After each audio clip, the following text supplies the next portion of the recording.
Selamat siang sedulur, salam sehat, salam sejahtera. Ketika saya berkebun demikian ini, bergeser dari dunia kota ke dunia desa, sepertinya sistem nilainya, poin yang dicari relatif sama.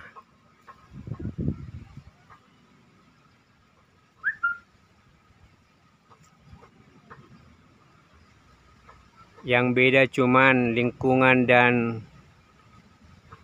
pilihan ruang. Nah,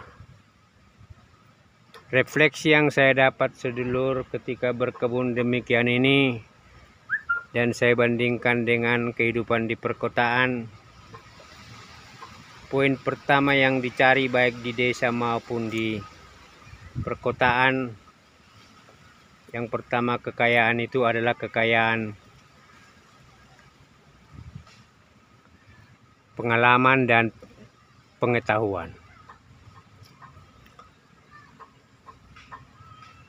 Pengetahuan di dunia pertanian akan membuat seseorang menjadi spesialis dalam bidang yang ditekuni. Tentu pengalaman kerja-kerja teknisnya akan melengkapi pengetahuannya. Di perkotaan, mungkin di dunia modern, orang mau dan mencari sekolah-sekolah tinggi, SD, SMP, SMA, bahkan mungkin S1, S2, S3. Lalu kemudian semua pencapaian pengetahuan dan pengalaman itu akan membuka sebuah prospek masa depan yang lebih bagus. Itu pertama sedulur, jadi kekayaan pengetahuan pengalaman. Yang kedua sedulur, dalam refleksi saya adalah kekayaan relasi sosial, kekayaan hubungan personal kita dengan dunia di luar diri kita, dengan orang lain. Bagaimana meskipun mungkin kita berpendidikan, tapi kita bisa membuka diri dengan orang yang mungkin levelnya tidak educated, tetapi mereka terlatih.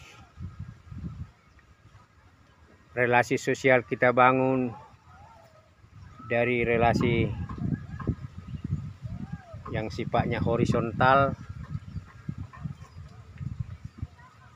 diagonal maupun vertikal. Kita bisa bergaul enak, bergaul luas dari strata golongan bawah, menengah ke atas, bahkan sebaliknya. Kita mampu membuka diri dalam komunikasi-komunikasi sosial secara baik untuk memberikan nilai positif. Kekayaan ketiga adalah kekayaan finansial.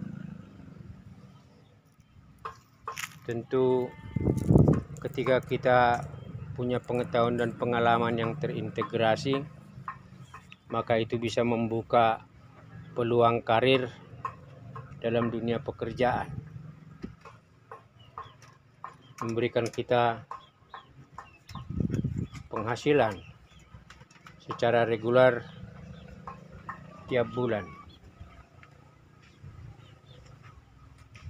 memberikan kita pendapatan yang positif dari waktu ke waktu. Dan dengan keahlian manajemen, kita bisa mengatur jumlah pendapatan kita, bisa surplus terhadap jumlah pengeluaran, sehingga pada akhirnya kita memiliki tabungan, dan kemudian kita memiliki pertumbuhan dan pertambahan aset, dalam bentuk-bentuk harta kekayaan. Jadi kekayaan ketiga adalah kekayaan finansial, dan kita harus mengenali gaya hidup dari waktu ke waktu seiring dengan pertumbuhan pendapatan kita, supaya jangan gaya hidup itu yang pada akhirnya membuat perilaku boros dan inefisien dalam perjalanan kebutuhan keluarga dari waktu ke waktu. Kekayaan keempat adalah kesehatan.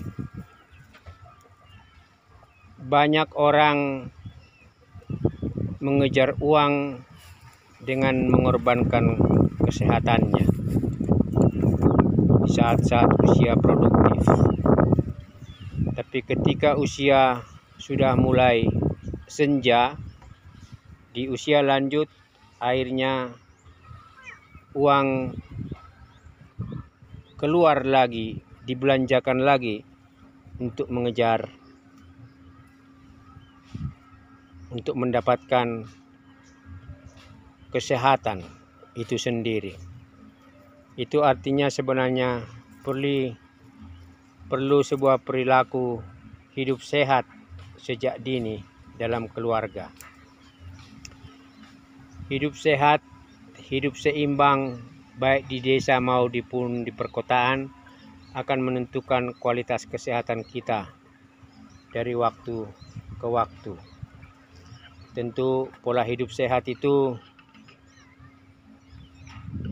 dengan mengatur pola makan, pola istirahat, pola kegiatan, dan juga pola-pola yang sifatnya memang membuat hidup kita seimbang.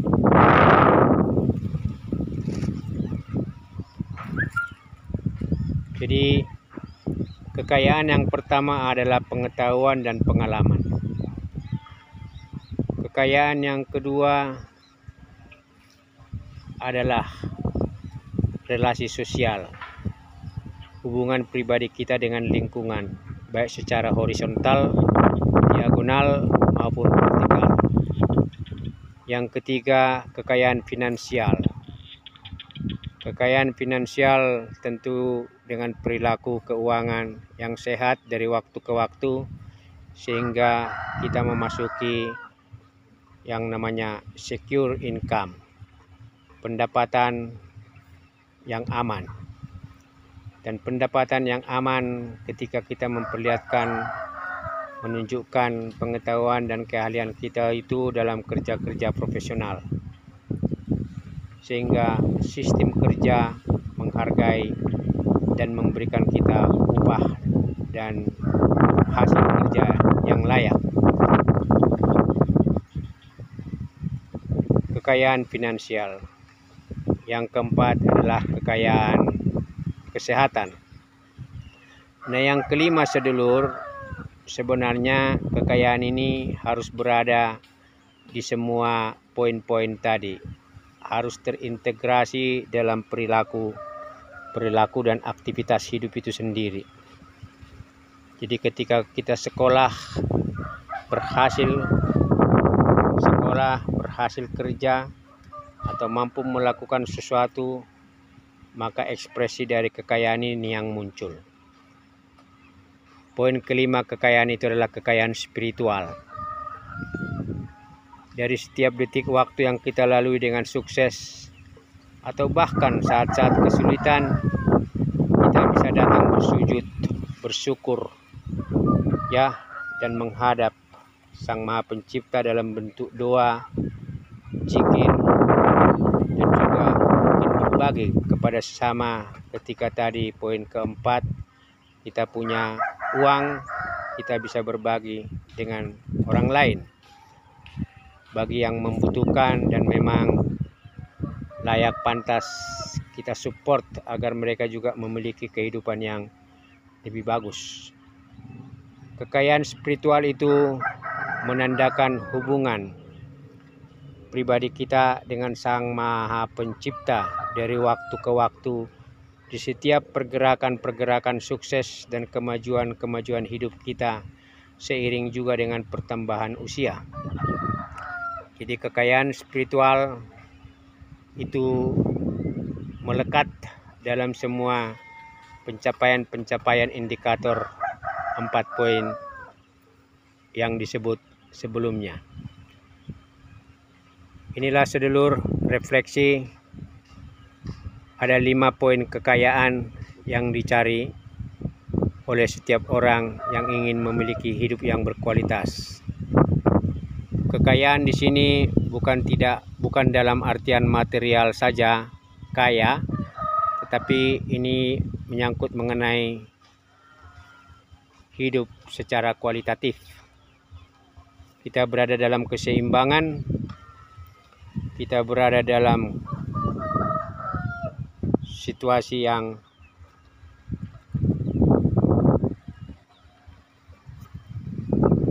tepat